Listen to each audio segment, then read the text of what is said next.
Friends, আমরা সব সময় মনে করি যে আমাদের সুস্থ থাকার জন্য টাকা পয়সার প্রয়োজন, কিন্তু আমাদের প্রকৃতি আমাদের চারিপাশে এত পরিমাণে প্রাকৃতিক সম্পদ ছড়িয়ে ছিটিয়ে রেখেছে যেগুলিকে আমরা অনায়াসে অবহেলা করে যাই।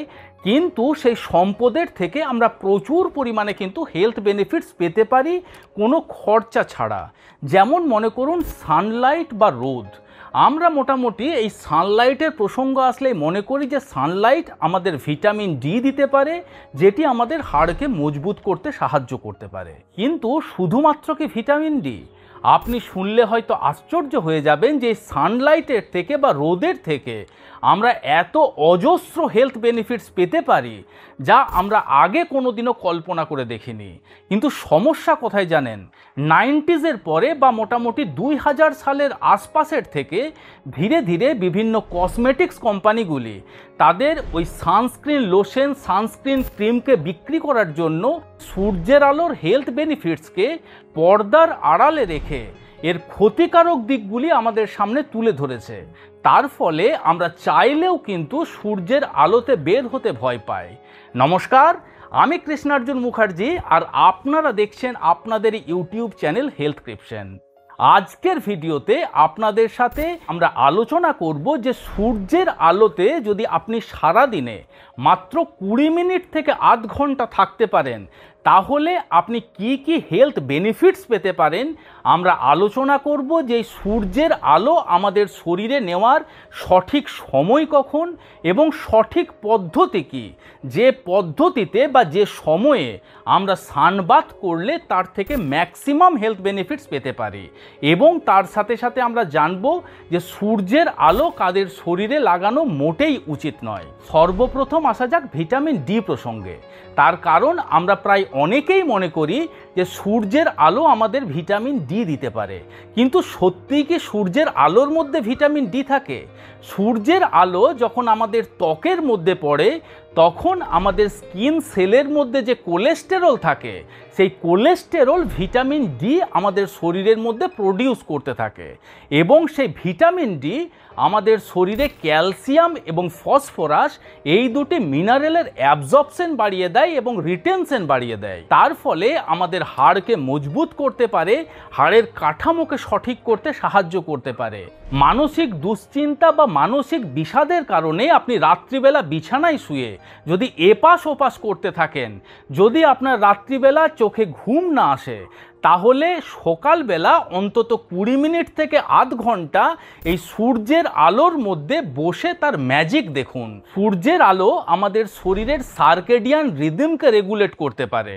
সার্কেডিয়ান রিদমের কাজ হলো আমরা যখন আলোর মধ্যে থাকি তখন আমাদের ঘুম আসে না, কিন্তু যখন আমরা কম আলোর মধ্যে থাকি বা অন্ধকারের মধ্যে থেকে এক জায়গাতে অনেকক্ষণ অতিবাহিত করি তখন আমাদের ব্রেনের থেকে মেলাটোনিন নামক বিশেষ এক ধরনের হরমোন রিলিজ হয়।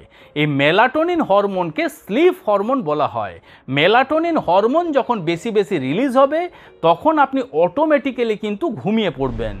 বিজ্ঞান বলছে যদি আপনি সকালবেলা প্রতিদিন 20 মিনিট থেকে আধ ঘন্টা এই সূর্যের আলোর মধ্যে অতিবাহিত করতে পারেন, এই সূর্যের আলো আমাদের শরীরে কর্টিজল হরমোনের লেভেলকে কম করে দেয়। এই কর্টিজল হরমোনকে বলা হয় স্ট্রেস হরমোন। এই কর্টিজল হরমোন যখন আমাদের শরীরে কম রিলিজ হবে তখন অটোমেটিক্যালি ডোপামিন নামক এক ধরনের হরমোনের সিক্রেশন আমাদের শরীরে বেড়ে যায়, আর এই ডোপামিন হরমোনকে হ্যাপি হরমোন বলা হয়। ডোপামিন হরমোনের মাত্রা বৃদ্ধি পেলেই এই সমস্ত স্ট্রেস, অ্যাংজাইটি, ডিপ্রেশন থেকে আমরা অনায়াসে বাইরে বেরিয়ে আসতে পারি। রোদ আমাদের ইমিউনিটি পাওয়ারকেও কিন্তু বৃদ্ধি করতে সাহায্য করতে পারে। বিভিন্ন প্রকারের ভাইরাল ইনফেকশন, ব্যাকটেরিয়াল ইনফেকশন, এই সমস্ত ইনফেকশনের থেকে আমাদের দূরে রাখতে সাহায্য করতে পারে। আমাদের শরীরের অভ্যন্তরে এবং শরীরের বাইরে যদি কোনো প্রকারের কোনো প্রদাহ বা ইনফ্লামেশন হয়ে থাকে সেই ইনফ্লামেশনকে কম করার ক্ষমতা পর্যন্ত কিন্তু এই রোদের থাকতে পারে। এছাড়া হয়তো আপনারা খেয়াল করে দেখবেন যে শীতকালের তুলনায় গ্রীষ্মকালে মানুষ কম রোগে ভোগেন। তার কারণ আমরা চাইতে বা না চাইতে তুলনামূলক গ্রীষ্মকালে শরীরে বেশি রোদ নিয়ে থাকি। তাই যদি আপনার ইমিউনিটি পাওয়ার কম রয়েছে তাহলে অবশ্যই সানবাত নেওয়ার চেষ্টা করুন। আপনি কি জানেন সূর্যের আলো আমাদের জঠরাগ্নি বা যেটি ডাইজেস্টিভ ফায়ার রয়েছে সেই ডাইজেস্টিভ ফায়ারকে আরও বেশি অ্যাক্টিভ করে দেয়, তার ফলে আমাদের হজম ক্ষমতাও কিন্তু বৃদ্ধি পায়। শুধু তাই নয়, এই সূর্যের আলো আমাদের মেটাবলিজম পাওয়ারকেও কিন্তু বুস্ট আপ করতে সাহায্য করতে পারে। তার ফলে ডায়াবেটিস, ওবেসিটি এইরকম ধরনের যে সমস্ত মেটাবলিক ডিসঅর্ডার আমাদের হতে থাকে সেই সমস্ত সমস্যার থেকেও কিন্তু আমরা বাইরে বেরিয়ে আসতে পারি। সূর্যের আলোর মধ্যে রয়েছে প্রচুর পরিমাণে হিলিং প্রপার্টি।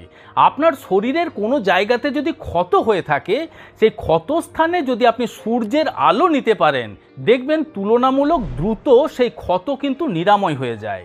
এছাড়া আপনার শরীরের কোনো জায়গাতে যদি কোনো ব্যথা বেদনা হচ্ছে, অর্থাৎ মনে করুন আপনার কোনো জয়েন্টে ব্যথা হচ্ছে, আপনার শরীরের কোনো মাংসপেশিতে ব্যথা হচ্ছে, সেখানে যদি আপনি রোদ লাগাতে পারেন দেখবেন কিন্তু সেই ব্যথারও কিন্তু সহজেই নিরাময় হতে পারে।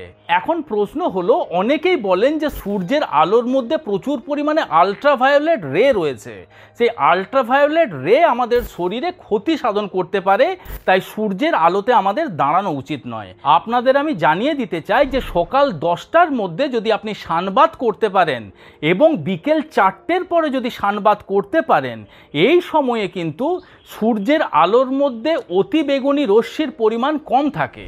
অর্থাৎ 10টার পরের থেকে বিকেল 4টে পর্যন্ত আপনার কিন্তু সানবাত করা উচিত নয়। এছাড়া সানবাত করার নিয়ম হলো, যদি সম্ভব হয় তাহলে আপনার শুয়ে শুয়ে সানবাত করা উচিত।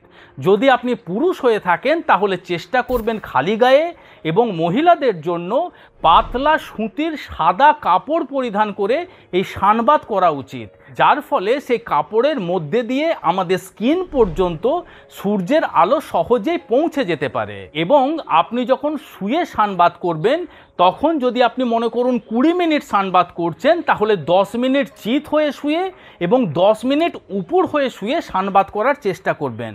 এবং সানবাত করার সময়তে চেষ্টা করবেন আপনার নাভিমণ্ডলে এবং আপনার কোমরের দিকের অংশে, অর্থাৎ নাভিমণ্ডলের ঠিক উল্টো দিকের অংশে যেন সূর্যের রশ্মি বেশি পরিমাণে পৌঁছাতে পারে।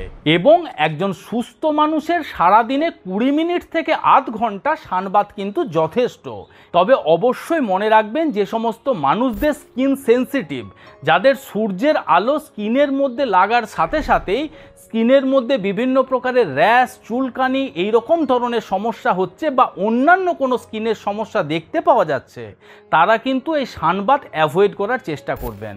বাদবাকি সকলে নিশ্চিন্তে নির্দ্বিধায় সময় মেনে এই সূর্যের আলো শরীরে লাগানোর চেষ্টা করুন এবং নিজেদেরকে সুস্থ রাখার চেষ্টা করুন। আশা করি ভিডিওটি আপনাদের ভালো লেগেছে, ইনফরমেটিভ লেগেছে। যদি ভালো লেগে থাকে তাহলে অবশ্যই ভিডিওটিকে লাইক করবেন।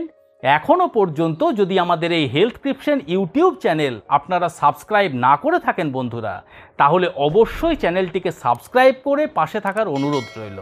খুব শীঘ্রই দেখা হচ্ছে এই রকম ধরনেরই একটি ইনফরমেটিভ এবং ইন্টারেস্টিং ভিডিওর সাথে। ততক্ষণ নিজেদের খেয়াল রাখবেন। আপনাদের সুস্থতা এবং দীর্ঘায়ু কামনা করছি। ধন্যবাদ।